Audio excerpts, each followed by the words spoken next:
nous recevons Yann Dédé, qui était monteur sur le film, et Sylvie Piala, qui a écrit Sous le soleil de Satan.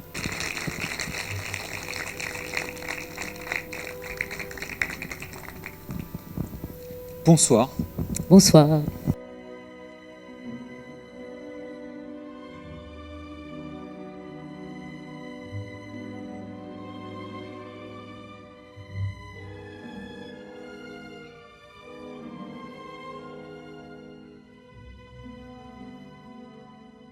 La Palme d'Or, attribuée hier soir à Cannes au Français Maurice Pialat, est sans doute l'une des plus controversées de l'histoire du cinéma. Quand Yves Montand annonce le verdict du jury, c'est un tonnerre de sifflets, mais aussi d'applaudissements, qui éclatent dans la grande salle du Palais des Festivals. Regardez. Eh bien, la Palme d'Or, à l'unanimité, à Maurice Pialat pour Sous le soleil de Satan.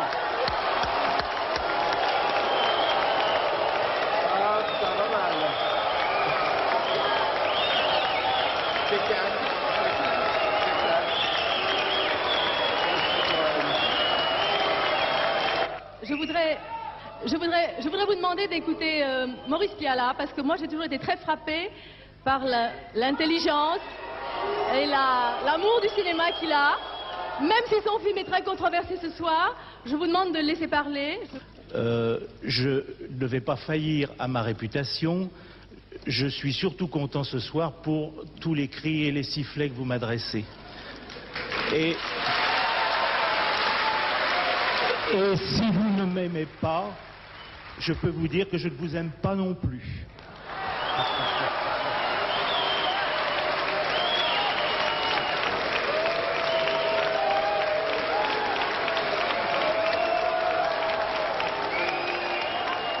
Sylvie, vous êtes dans la salle. Et qu'est-ce qui se passe à ce moment-là, en fait ? On est là un peu par miracle, parce qu'on était parti depuis une semaine, en fait. La queue très très basse, parce que ça s'était mal passé, pas avec le public, mais avec la presse. Moi, comme j'étais un peu midinette, et j'y croyais encore, parce que le matin, j'avais entendu dans la chambre d'hôtel à la radio que dans les pronostics revenait le soleil de Satan, contre toute attente.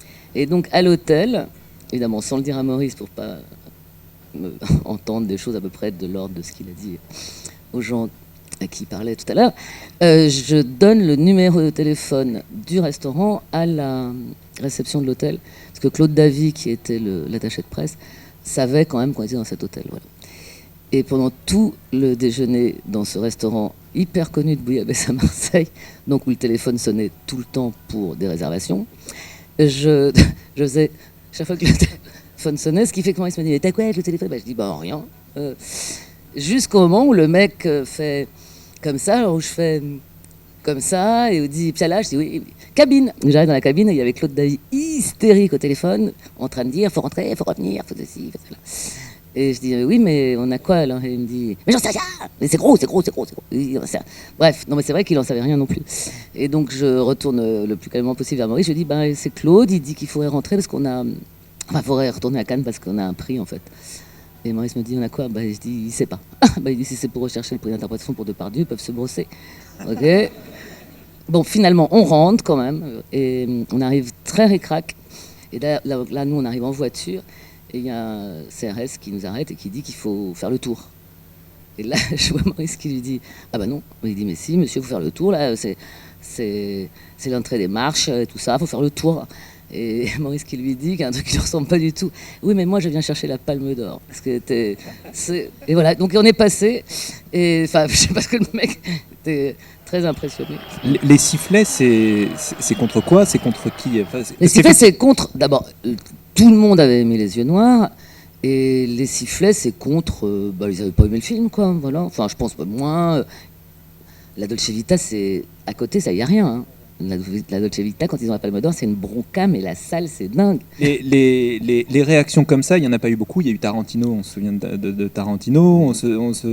Mais des manifestations d'hostilité contre une palme. Alors, je ne sais pas si c'est une question d'époque et de... Est-ce que ça dit un truc sur Maurice Pialat aussi, parce que qui cristallisait... Je pense pas. Je pense qu'il y avait beaucoup de choses. Il y avait un truc très drôle. D'ailleurs, moi, je vais dédier cette soirée à quelqu'un qui est dans la salle, qui s'appelle Maxime Toscan du Plantier, que je sais pas, c'est pas la peine, il n'est pas obligé de me dire oui, ni rien. Je suis hyper touchée qu'il soit là. Et donc c'est produit par son père et Daniel. Et Daniel, à la conférence de presse, la première question, c'était un étranger qui la pose et qui dit dans la salle, quand votre nom est apparu, les gens ont sifflé. Et vous pensez quoi? Et Daniel, de tac au tac, lui dit l'enthousiasme.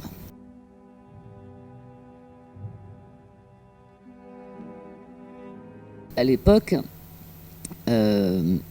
c'était toujours très compliqué pour Maurice de faire le film d'après, comme pour beaucoup de metteurs en scène. C'est-à-dire, il n'y avait pas de scénario d'avance, il n'y avait pas d'idée d'avance. Et donc, avec Daniel Toscan, on parlait, on se voyait, on dînait, sans parler spécialement ni de ce qu'on allait faire, ni quoi. Mais il y avait toujours un moment où, avec Daniel, on se disait, bon, bah, on fait quoi ce soir-là? Avant le dîner, j'appelle Daniel, je lui dis, bah, écoutez, Daniel, là, je pense que si on pouvait aiguiller un peu la conversation sur le Soleil de Satan vers Nanos, peut-être qu'on aurait un projet qui pourrait commencer. Et Daniel me dit ok, très bien. Et donc on dîne et il dit à Maurice, alors Maurice, vous êtes sur quoi? Alors Maurice dit, je suis en train d'écrire un scénario, ça s'appelle Rupture, je suis très avancé. Alors Daniel me regarde, je fais... je lui fais que c'est pas vrai du tout, mais bon. Et là, je sais pas comment Daniel arrive à sortir... genre, hier je suis tombée sur le Soleil de Satan, oui, tac. Et bon, et enfin presque aussi gros que ça. Et bon voilà, ça a fait son chemin. Maurice dit bon bah je sais pas, oui Sylvie là aussi, elle a trouvé pas mal. Vous trouvez ces deux curés, franchement. Et puis il me dit bah, on va tenter l'adaptation, si ça vient bien, on le fait. Puis c'est venu très facilement.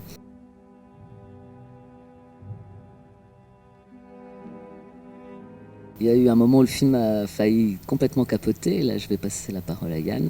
Parce que donc, il y avait, en dehors de la scène du miracle, il y avait aussi une autre, plus que séquence, c'est-à-dire un truc qui lui paraissait inenvisageable de tourner ça en 86, tellement ça avait pris un bon coup sur la tête, c'était le diable, la scène avec le diable.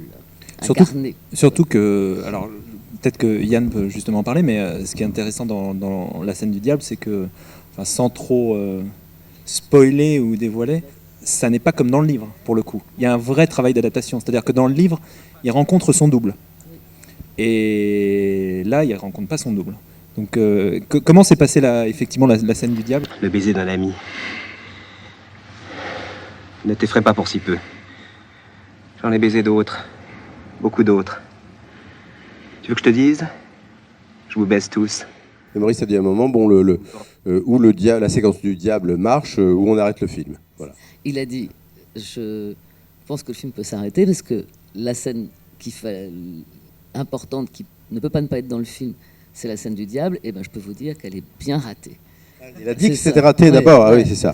Oui, moi, les souvenirs, donc, évidemment, c'est toujours la moitié des choses, les souvenirs. Moi, je me rappelle, c'est le test, c'est-à-dire où ça marche, le diable, où ça ne marche pas. Si ça ne marche pas, rien ne marchera. Voilà, le miracle est à opérer, donc on continue. On continue.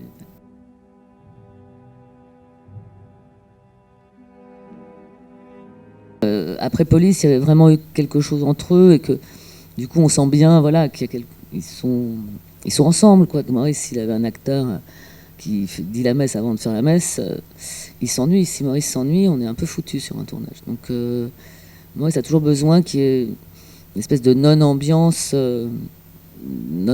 sérieuse, quoi. Donc, d'un terrain de jeu. Donc, comme ils ont 4 ans tous les deux, c'est pratique. Et qu'ils ont une capacité de concentration au moment où il faut aussi, et totalement pas concentré. Gérard, c'est un génie. Il faisait avec sa soutane, comme la soutane faisait beaucoup de tours, il faisait le petit boxeur avec la soutane qui faisait ça, puis après il rentrait pour la scène où il se flagelle et tout, donc c'est sûr. Mais oui, il met une ambiance épatante pour Maurice, en tout cas. Embrasse-moi à la main. Tu viens de baiser la main qui l'a tué.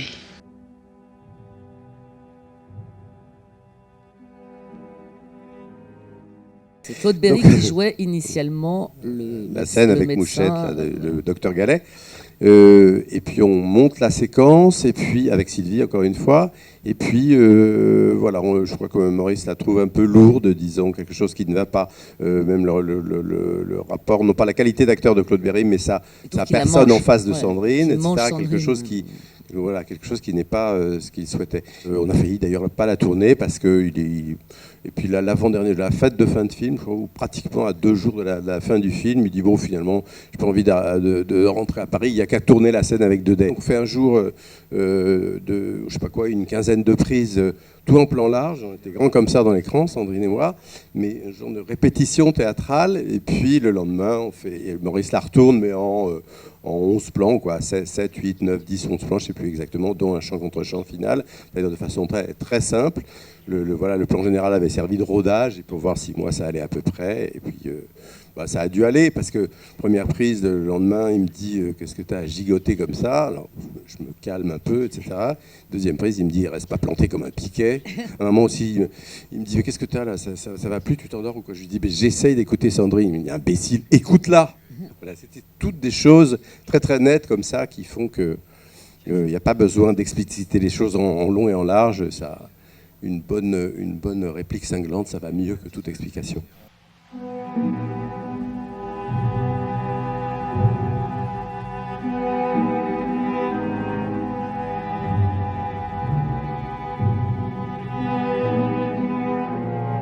Maurice pense très vite, même presque avant qu'on parte là-bas, je pense, à mettre cette musique sur le film. Henri Dutilleux, c'est un grand musicien contemporain qui est mort il y a 2-3 ans, très vieux, mais qui a fait partie de tout le mouvement avec Boulez, Stockhausen, etc. Donc qui a fait pas mal de musique décaphonique, mais pas seulement. Et donc ça, c'est évidemment une musique de ses tout débuts. Donc Maurice l'appelle pour lui demander l'autorisation d'utiliser cette musique pour le film. Et là, c'est une fin absolue de non-recevoir d'un Dutilleux qui lui dit « Mais ce que j'aurais moi aimé surtout, c'est que de ne l'avoir jamais écrite. » Ah.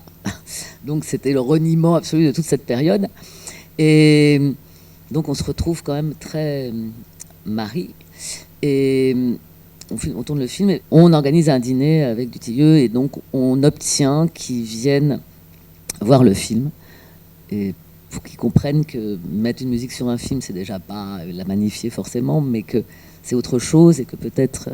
Et là, il est venu voir le film et il a donné l'autorisation tout de suite après. Enfin, je veux dire, il est venu, il nous a fait le plaisir de venir au mixage surtout.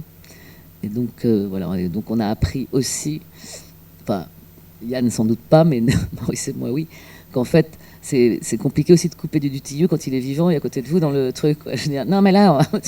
Et donc, c'est lui qui a coupé. En fait, on a toujours tendance à couper quand la musique tombe, alors qu'il faut que lui, il la coupait tout le temps quand elle était en pleine montée. Voilà.